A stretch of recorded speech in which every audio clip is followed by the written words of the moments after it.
Livro da genealogia de Jesus Cristo, filho de Davi, filho de Abraão. Abraão gerou a Isaque, Isaque a Jacó, Jacó a Judá e a seus irmãos. Judá gerou de Tamar a Pérez e a Zera. Pérez gerou a Esrom, Esrom a Arão. Arão gerou a Aminadab, Aminadab a Naasson, Naasson a Salmão. Salmão gerou de Raabe a Boaz, e este de Ruth gerou Obed, e Obed a Jessé. Jessé gerou ao rei Davi, e o rei Davi a Salomão, da que fora mulher de Urias. Salomão gerou a Roboão, Roboão a Abias, Abias a Asa. Asa gerou a Josafá, Josafá a Jorão, Jorão a Uzias. Uzias gerou a Jotão, Jotão a Acás, Acás a Ezequias. Ezequias gerou a Manassés, Manassés a Amon, Amon a Josias. Josias gerou a Jeconias e a seus irmãos no tempo do exílio na Babilônia. Depois do exílio na Babilônia, Jeconias gerou a Salatiel, e Salatiel a Zorobabel. Zorobabel gerou a Abiúde, Abiúde a Eliaquim, Eliaquim a Azor. Azor gerou a Sadoc, Sadoc a Aquim, Aquim a Eliúde. Eliúde gerou a Eleazar, Eleazar a Matã, Matã a Jacó. E Jacó gerou a José, marido de Maria, do qual nasceu Jesus, que se chama o Cristo. De sorte que todas as gerações, desde Abraão até Davi, são 14. Desde Davi até o exílio na Babilônia, 14. E desde o exílio na Babilônia até o Cristo, 14. Vamos orar? Senhor, a Tua palavra bendita foi lida mais uma vez, e nós Te suplicamos humildemente que o Senhor nos dê clareza, que o Senhor nos dê discernimento, fidelidade na leitura, na interpretação e na aplicação da Tua palavra. Sejas conosco em nome de Jesus. Amém. Há uma frase que muitos dos irmãos aqui já ouviram, que diz que um povo sem história é um povo sem passado. E quando nós falamos um povo sem história, é um povo cuja história não foi preservada. Um povo cuja história ela se diluiu na areia do tempo.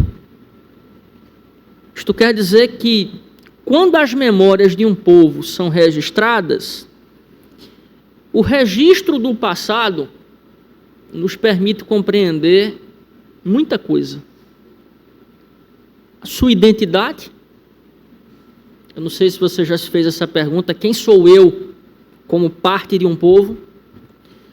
Coisa mais estranha que eu tomei conhecimento desde que eu cheguei aqui é que a língua não foi preservada.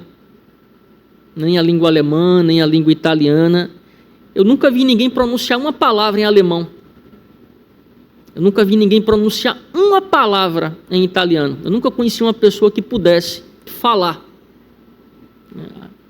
Então, o conhecimento sobre a história, a gênese de um povo,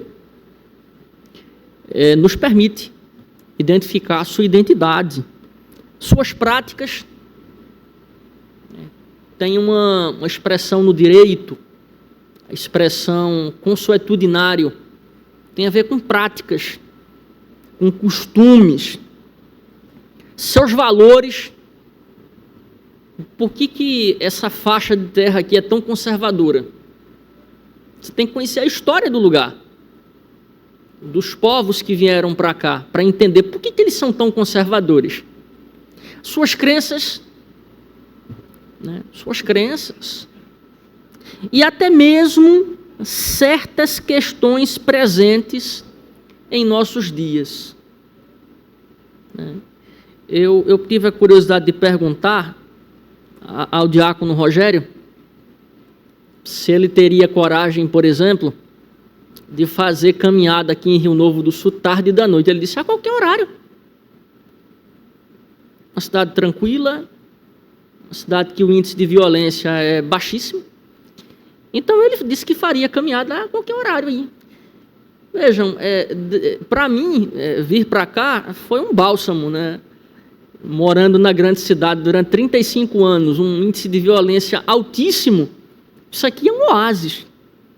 Mas para que a gente possa compreender por que a cidade é como é, a região é como é, a gente tem que voltar no tempo e buscar os registros históricos da gênese desse povo. Algo muito parecido pode ser dito em relação às genealogias no mundo antigo. O que é uma genealogia? Literariamente, ela é um documento histórico. Do ponto de vista literário, ela é um documento histórico da mais alta importância. Aliás, podemos dizer que cada nome em uma genealogia tem em torno de si muitas histórias. Se nós parássemos aqui e fôssemos pegar nome por nome dessa genealogia aqui, quanto tempo nós levaríamos até que nós pudéssemos contar história após história? Eu vou puxar um nome da genealogia. Quanto tempo nós gastaríamos para contar a biografia do rei Davi? Que começa lá no primeiro livro de Samuel e ganha uma intensidade maior no segundo livro. E se estende até o terceiro um pouquinho. Quer dizer, o terceiro não, o primeiro livro dos reis. Então, em torno desse personagem, há toda uma cadeia de histórias que revelam muita coisa sobre este homem. Até hoje, em muitas culturas africanas, asiáticas, ou como acontece com o povo maori na Nova Zelândia, todos esses povos tributam grande importância às genealogias. No mundo ocidental, existem duas formas de olhar para as genealogias. Há um primeiro modo, que é aquele modo que expressa desagrado. Para quê? Essa cadeia de nomes. Quando vai ler lá o livro das crônicas, não vou ler não, eu vou passar. A pessoa não se dá nem ao trabalho de comparar as genealogias, ela ia descobrir coisas extraordinárias. É cansativo, é enfadonho, ela nem se pergunta da importância, ela só vê nomes. Mas quando você lê aqui com atenção essa genealogia, aí você vai ver que tem adúltero, tem assassino, tem gente que se envolveu com incesto, tem gente que era pagão e Deus fez uma obra extraordinária na sua vida. Os irmãos lembram do nome Raabe?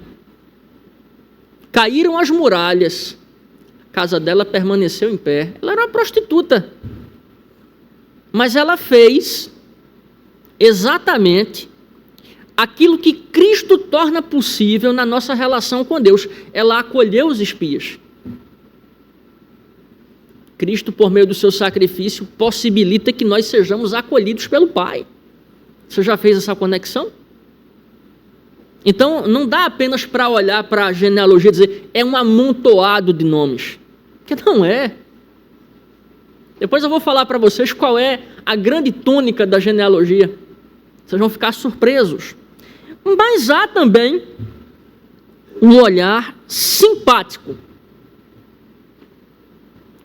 que é o olhar para dizer assim, olha, vamos agora conhecer a família de fulano. Os irmãos lembram que Deus fez uma promessa a Abraão? Ele disse assim, olha, de você eu vou fazer uma grande nação.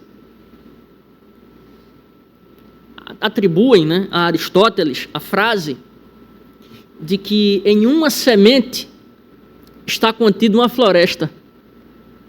porque Aristóteles falou sobre a noção de ato e de potência. E Deus disse a Abraão assim: de você que é velho, você que já é idoso, que é avançado de idade, é de você que eu vou fazer uma grande nação. E por tua causa, através de você, todas as gentes serão abençoadas. Aí você olha para cá, cada pessoa aqui, nessa cadeia de fulano gerou fulano, você vai voltar no tempo e você vai dizer assim: Deus cumpriu a promessa que ele fez ao nosso pai, Abraão. Abraão. Então aqui a gente conhece a família de Abraão. Será que ele tinha ideia de que a descendência dele seria longeva? De que a descendência dele seria abençoada fartamente? E de que Deus ia dar a ele uma prole numerosa? Ele nem fazia ideia. Nem fazia ideia. Mas Deus cumpriu. Abraão, Isaac, Jacó, Judá e por aí vai. Até que o último da lista, que é o mais importante, ele nasce, que é Cristo. Vejam que a genealogia, ela é um amontoado de crônicas. O que é uma crônica? A crônica é uma fotografia do momento. O Brasil teve grandes cronistas. Carlos Heitor Coni, Rubem Braga, que foi daqui, de Cachoeiro do Itapemirim, Clarice Lispector, o grande Rubem Alves, um dos maiores cronistas do mundo. Tá? E o que são crônicas? Fotografias de um momento que são descritas com muita sensibilidade e precisão. O que você tem aqui? São crônicas que contam uma única história. Que história é essa, pastor? É a história de um Deus que escolheu para si um povo e que durante todo o Antigo Testamento alimentou uma esperança gloriosa, a vinda do Messias. Então são crônicas que estão contando sequencialmente a mesma história. Não é duas, não é três, não é quatro, não é cinco. É uma única história. São crônicas que estão apontando para uma figura, para um personagem, para o grande protagonista do drama humano, para o protagonista dos protagonistas, para aquele que viria para resolver os problemas da humanidade. E que a resolução já seria o cumprimento de duas coisas. A promessa que foi feita a Abraão: eu vou abençoar em você as nações. E as profecias do pacto davídico: o seu trono nunca ficará vazio, o seu trono será perpétuo, e o seu trono, ele reinará sobre toda a terra. Chegou o tempo. A genealogia de Jesus, conforme Mateus escreveu, nos informa que o tempo da espera havia acabado. Foi um longo período. Foi uma longa espera. Geração após geração. Acabou o tempo. Como nos ensina Santo Agostinho, a história deu à luz ao Filho de Deus. Ela estava grávida. E agora ela deu à luz. O Messias prometido, ele irrompe, consumando aquela promessa que fora feita, lá no Éden. Mateus era parte desse povo e compartilhava dessa mesma esperança. Olha que detalhes interessantes. Mateus era judeu, e ele era um judeu cristão. Aliás, ele é chamado de Levi, quando ele é convocado por Cristo, lá em Lucas 9. E daí para frente ele é chamado de Mateus. Mateus significa dádiva. Vem de Matitahain, né? o matitaion, tanto faz. Significa dádiva, presente, significa algo que Deus entregou e que deve ser recebido com dádivas. Ele escreveu para uma audiência judaica. Olha só, ele era judeu e ele escreveu para uma audiência judaica, provavelmente entre os anos 70 e 80 da nossa era, provavelmente aquela comunidade de Antioquia da Síria.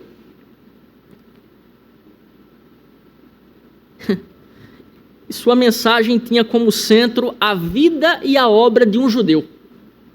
Um judeu que escreve para judeus e que escreve sobre um judeu. E tem um detalhe que a maioria de nós nem percebe. Lá na genealogia de Lucas, que é uma genealogia ascendente, se você prestar atenção, o último personagem humano é Adão. Na genealogia de Mateus, o último personagem é quem? É Abraão. É Abraão. Ela é descendente, mas ela começa em Abraão. Então, um judeu, escrevendo para judeus, sobre um judeu que é o descendente direto de quem? Do patriarca e o primeiro progenitor de quem? Do povo judeu. Então isso aqui não é aleatório. Isso aqui não foi escrito por acaso. A genealogia que conecta numa relação direta Jesus aos dois grandes nomes do povo judeu, Abraão, que é o patriarca, e Davi, que é o rei, tem uma relação intencional. Quer dizer, ele é o descendente direto do patriarca, ele é o descendente direto do maior monarca que aquela nação poderia ter conhecido. E aí vem algo muito importante. E por que Mateus coloca no meio dessa história tão bonita, tão gloriosa, tão grandiosa, o exílio na Babilônia? Porque o exílio supostamente teria solapado as esperanças do povo. Até parecia que as promessas do pacto davídico e as promessas feitas a Abraão não iriam se cumprir. É por isso que Mateus faz questão de colocar o exílio na Babilônia, para mostrar que o Deus que fez promessas aos patriarcas, o Deus que fez promessa ao maior rei da monarquia judaica, ele não iria permitir que o exílio na Babilônia transformasse ele num grande mentiroso. Cristo vem exatamente para que essa lógica ela fosse rompida. Agora, existem pelo menos 5 razões pelas quais as genealogias, e essa genealogia ela é muito importante. Eu vou citar aqui 5, e a primeira não diz respeito a Cristo, porque ele não gerou família. Demonstrar como Deus formou famílias e concedeu filhos. Por que eu estou dizendo que isso não se aplica a Cristo? Porque nós não somos filhos de Cristo, nós somos irmãos dele. Nós somos filhos de Deus. Apocalipse vai dizer que ele nos comprou para Deus. Mas vejam, explicar a ação de certas pessoas. Quando você abre a Bíblia em Mateus 17, e os guardas do templo dizem assim: Simão Pedro, nosso mestre não paga não o tributo das 2 dracmas? Aí Pedro, de maneira equivocada, disse: ele paga, mas ele não precisava pagar, justamente porque ele era descendente direto de Davi, e quem matou o gigante, quem matasse o gigante, casaria com a filha do rei e ficaria isento de tributos. Ele vai pagar o tributo para não escandalizar, mas ele deixa muito claro que ele tinha direitos e prerrogativas. Então isso explica a ação dele. Também para honrar o biografado. É óbvio que os evangelhos são celebrações e as genealogias contam, né, a grandeza desse personagem, documentar a linhagem distintiva de uma pessoa. Olha, quando você para pensar que Jesus, ele era filho de Ezequias, que ele era filho de Jacó, que ele era filho de Abraão, né? Quer dizer, isso tem um peso muito grande. E para conectar a pessoa a grandes personalidades do passado, Mateus demonstra que o Deus da aliança, cumprindo suas promessas, preservou uma linhagem e, através desta, enviou o seu Messias ao mundo para cumprir todas as suas promessas. Então eu quero, baseado nessas informações introdutórias, meditar com os irmãos sobre aprendendo com a genealogia de Jesus Cristo. Tem 3 coisas que nós podemos aprender com ela. Primeira delas, a genealogia de Jesus Cristo atesta a sua plena humanidade.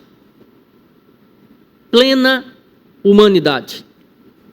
Ao ler o Evangelho de Mateus, talvez você já tenha se perguntado por que ele iniciou o seu evangelho com uma genealogia. Marcos não o fez, Lucas não o fez, João não o fez. Como é que Marcos começa o evangelho dele? Com uma declaração sobre o evangelho de Cristo e dizendo que ele era o Filho de Deus, falando sobre a sua filiação divina. Como é que Lucas começa o evangelho? Dizendo que ele queria fazer um relato ordenado, enviar a Teófilo, para que as verdades que Teófilo havia ouvido fossem confirmadas. Como é que João começa o seu evangelho? Falando da divindade e da eternidade do nosso Senhor. E Mateus, ele ainda faz uma coisa ainda mais estranha. É o seguinte: quando você pega as genealogias, elas têm a função de dar um destaque ao cabeça de cada família. Quando você pega, por exemplo, os Toledotes, lá no livro de Gênesis, livro da geração de fulano, o destaque recai sobre aquela pessoa. Em Mateus, o destaque maior não é o cabeça da família. O destaque maior é o último filho que nasce dessa linhagem, porque Cristo não gerou descendência. Então, ela é uma genealogia completamente diferente. Porque não é para destacar a pessoa de Abraão, a pessoa de Davi, a pessoa de Pérez, a pessoa de Naasson, não. É para destacar a pessoa do filho que viria e veio e nasceu. O Cristo, o Messias, o Salvador. A resposta à pergunta do porquê Mateus ter iniciado seu evangelho com a genealogia tem a ver com a audiência para quem ele estava escrevendo. Veja, quando uma mensagem, você pretende comunicar uma mensagem, presta atenção nisso. O como você faz é mais importante do que fazer. Saiba disso. O evangelista aqui, ele escolheu o gênero literário, a forma literária mais apropriada para os propósitos que ele pretendia comunicar. Aí você vai ler todo o evangelho de Mateus e tem uma frase que se repete. E isto aconteceu para que se cumprisse o que foi dito por intermédio do profeta fulano. É o tempo todo, como nenhum outro evangelho. Então Mateus aqui, ele está pegando o quadro da história de Israel e ele está dizendo o seguinte: cada promessa que foi feita aqui, nesse arco de tempo, agora encarnou o Messias entre nós para cumprir. Diferentemente de João, que começa com uma alta cristologia, isso é uma expressão técnica, né? Alta cristologia tem a ver com a existência pré-terrena de Cristo. O fato dele ter vivido lá na eternidade com Cristo. O que é que João faz? João fala da divindade e da eternidade para depois No versículo 14, falar da sua humanidade. Mateus faz exatamente o contrário. Com a genealogia, ele vai apresentar a baixa cristologia, ou seja, a vida terrena, a vida humana, a sua dimensão humana por meio de uma descendência traçada. Só no versículo 18 em diante é que ele vai apresentar a alta cristologia. Quer dizer, o anjo vai aparecer em sonho a José e vai dizer, olha, esse menino aí, ele é do Espírito Santo. Ele não é um menino comum. Ele é um teantropo. Ele é homem e é Deus, ele é Deus e é homem. Então, Mateus, ele vai apresentar em primeiro lugar a plena humanidade de Cristo. E por que isso é importante? Isso é importante para deixar claro que ele é um semelhante a nós. E ele é um semelhante a quem? Ele é um semelhante a Davi, que era guerreiro, que era monarca. Ele era um semelhante a Abraão, que fora o patriarca e pai da nação. Então, essa humanidade derivada, essa humanidade assumida, ela é apresentada por Mateus aqui. Então, aqui, nós aprendemos que o Cristo, a quem nós adoramos, ele é um homem tal como nós somos e tal como cada pessoa aqui mencionada o foi. Ele veio ao mundo como uma criança, cresceu e se desenvolveu como uma criança, teve uma família e teve ancestrais. O detalhe é que a sua humanidade plena era perfeita. Todos esses aqui eram pecadores. Ele era igual a eles, com a diferença de que ele era perfeito. E essa humanidade perfeita, essa humanidade pura, íntegra, sem pecado, era parte de um plano maior, traçado pelo Pai e consumado por ele aos 33 anos, quando ele foi pregado no madeiro. Segundo, aprendendo com a genealogia de Jesus Cristo. A genealogia de Jesus Cristo atesta sua plena humanidade. Segundo, a genealogia de Jesus Cristo atesta o pleno cumprimento das profecias. Mateus, ele inicia a genealogia mencionando duas figuras importantíssimas da nação israelita. Ele vai dizer, livro da genealogia de Jesus Cristo. É significativo que ele tenha dito Jesus Cristo, ou seja, Jesus o Messias, o Salvador e Messias, filho de Davi, filho de Abraão. Mateus, ele faz uma coisa interessante. No arco histórico, Abraão vem antes de Davi.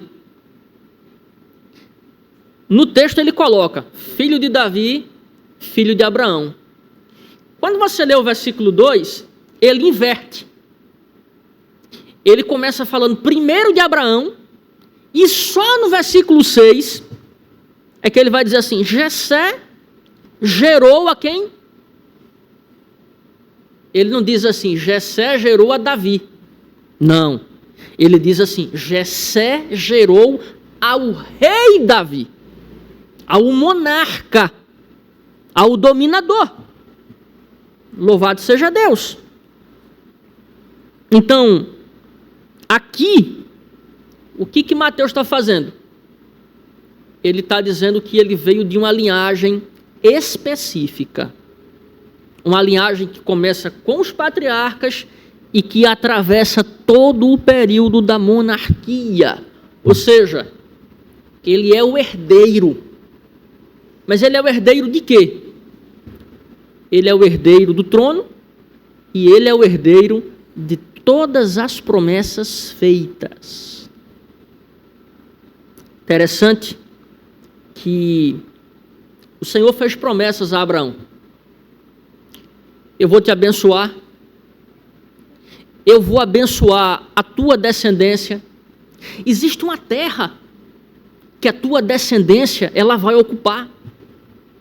Eu vou formar a partir de você para mim um povo. E tem mais um detalhe: quem te abençoar será abençoado, quem te amaldiçoar será amaldiçoado. Quantas promessas Deus fez àquele homem? Abraão. Aí vem o período da monarquia. Você lê o Salmo 72, que é um salmo de Salomão, mas você pode ler o Pacto do Reino, está no Salmo 89. Ele fez promessas a Davi, ele prometeu abençoar a descendência de Davi, ele disse que o trono dele nunca ficaria vazio, ele disse que a sua descendência reinaria perpetuamente, seu reino não teria fim, não teria limites. Aí a pergunta é, mas em que momento da história de Israel Deus cumpriu essas promessas? Aí a gente vai entender o seguinte: quando Israel é chamado por Deus como um povo escolhido, ele foi chamado para servir de luz às nações. Ele foi chamado para espelhar a glória, a grandeza e as virtudes de Deus. Israel não cumpriu. Aí foi necessário que Deus mandasse, não o Davi histórico, mas o verdadeiro Davi. Não o Israel histórico, mas o verdadeiro Israel. Como diz o teólogo Nicholas Thomas Wright, ele tem um trabalho extraordinário, o ponto culminante da aliança, o clímax do pacto. Ele vai dizer, Jesus resume, ele condensa e ele leva às últimas consequências a história de Israel. Então, quando nós olhamos aqui para essa figura que está na ponta dessa genealogia, a gente está diante de uma coisa muito importante, que é a fidelidade de Deus ao pacto que ele firmou, a vontade revelada, aos planos que ele determinou e que ele cumpriu no tempo. Por isso que Paulo vai dizer assim: vindo, porém, a plenitude do tempo, Deus enviou seu filho, nascido de mulher, nascido sob a lei, para remir aqueles que estavam debaixo da lei.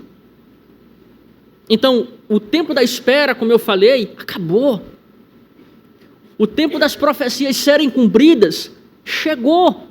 Você lê os evangelhos, sobretudo o evangelho de Mateus, e você vai vendo como Mateus vai identificando no Antigo Testamento profecias e profecias e profecias que diziam respeito à vinda desse grande personagem que fora o Cristo e que agora Deus estava cumprindo.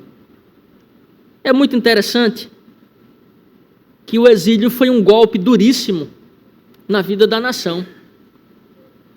Eles foram tirados da sua terra, o templo foi queimado, a cidade destruída, ficou um monturo, uma coisa feia.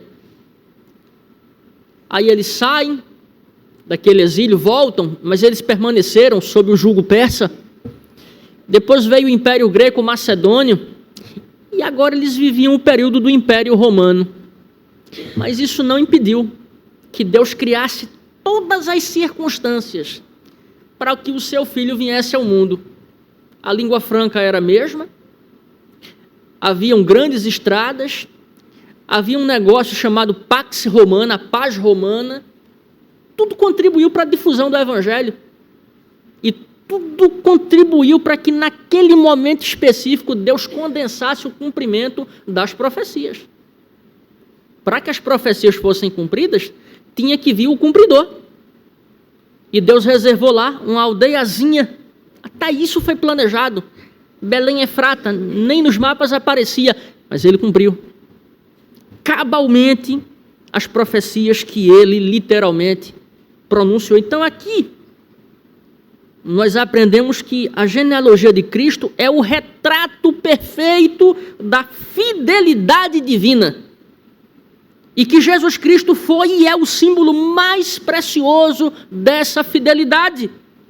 Através dele, o Deus da aliança velou por sua palavra e ele hoje nos desafia a confiar nele integralmente e nas suas promessas. Confie nele.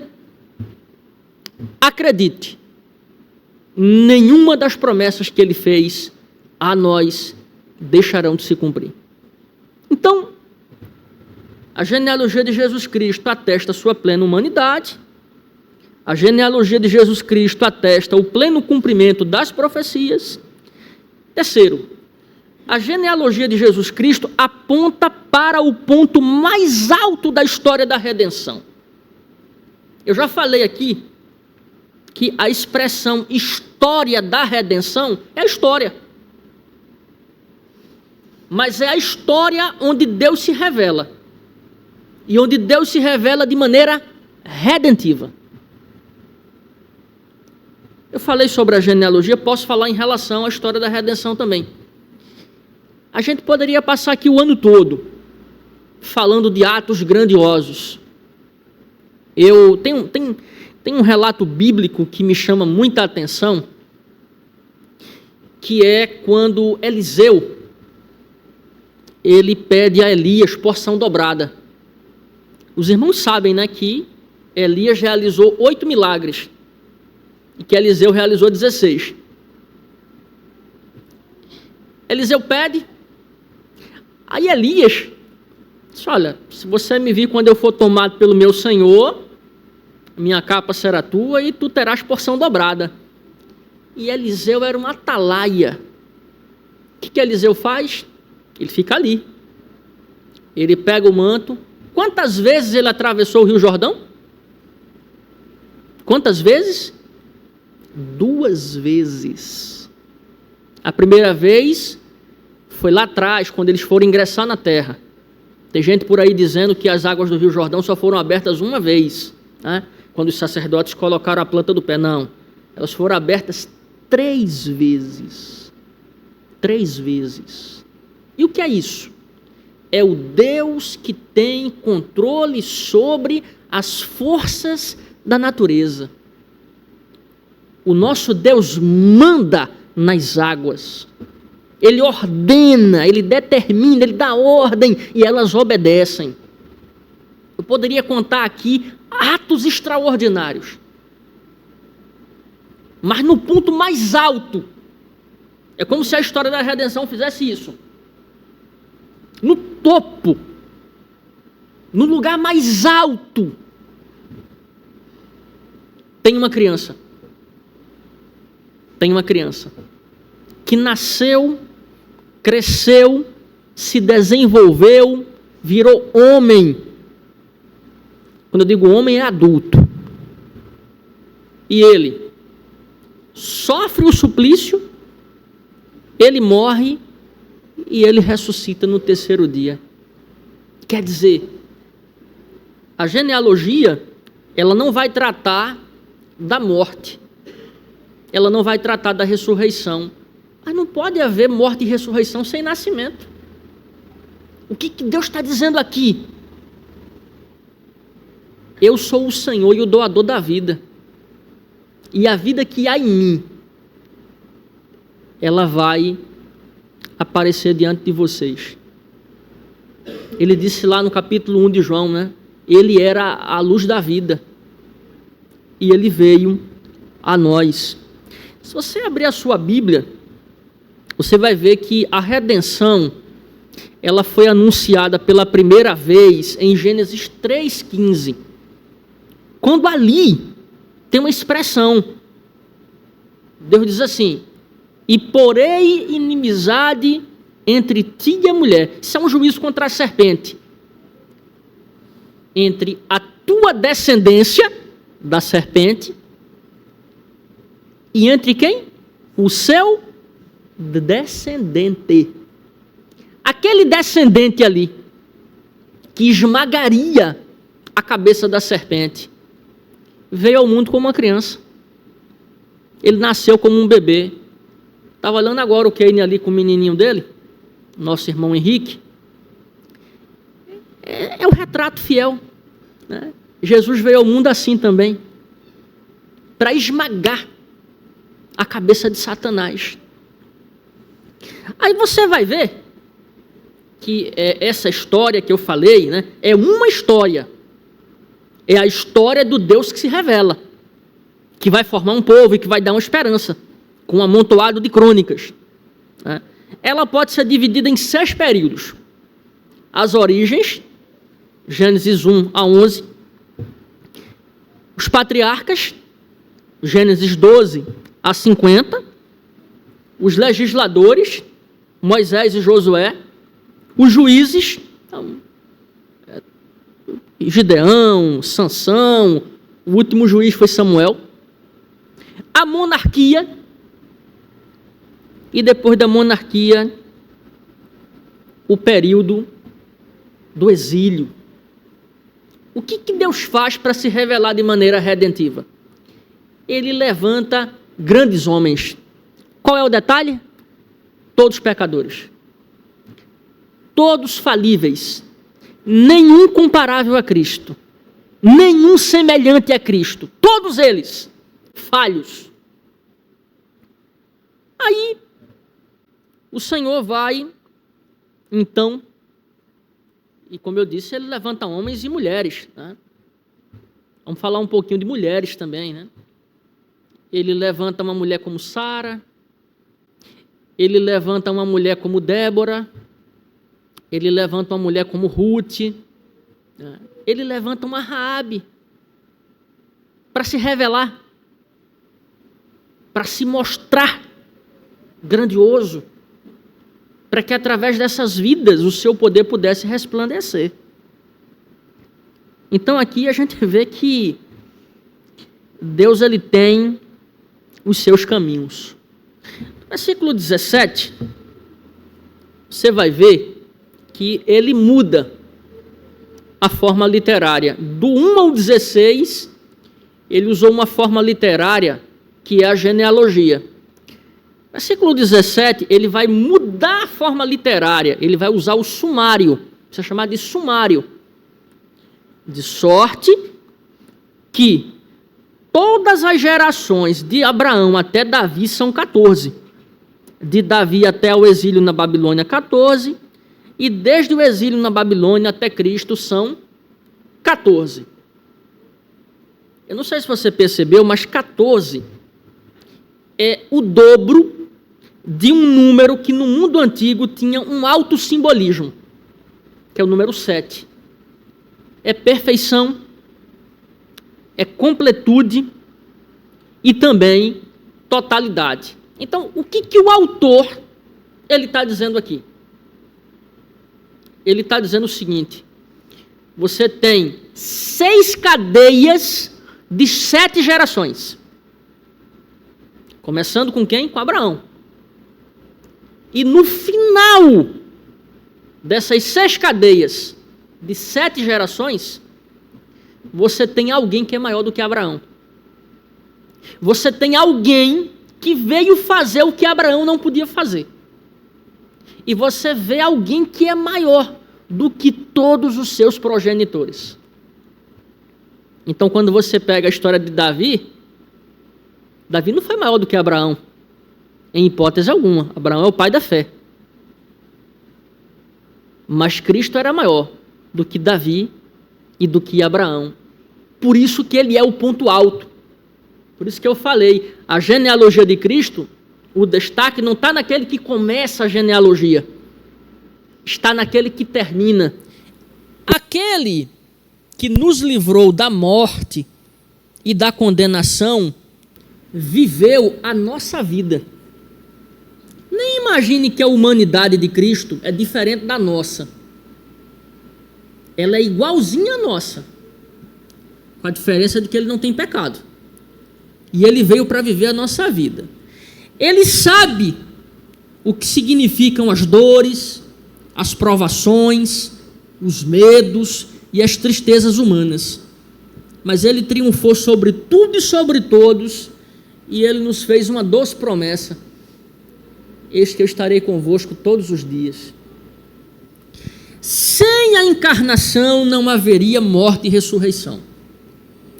Em cada um desses eventos, vemos Deus cumprindo as suas promessas. Tem promessa para o nascimento, tem promessa para a morte, tem promessa para a ressurreição. O nosso Deus é um Deus de palavra, ele não mente. Sempre que ele faz promessas ao seu povo, ele cumpre. É por isso que é pecado não confiar nele, não acreditar na sua palavra. A história tem um sentido definido e cujo desfecho é conduzido por Deus. Nada é aleatório, nada é por acaso. Tudo ocorre exatamente como ele programou e permite. O nosso Deus é soberano e a sua vontade no final será realizada. Então nunca mais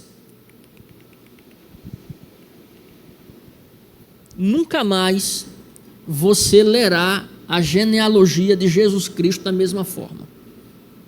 Você vai lembrar quantas informações e quantas lições, quantos lembretes, quantos detalhes ela tem a nos ensinar acerca daquele em relação a quem nós amamos, nós nos reunimos e nós o adoramos dominicalmente. Louvado seja o nome do Senhor Jesus. Amém?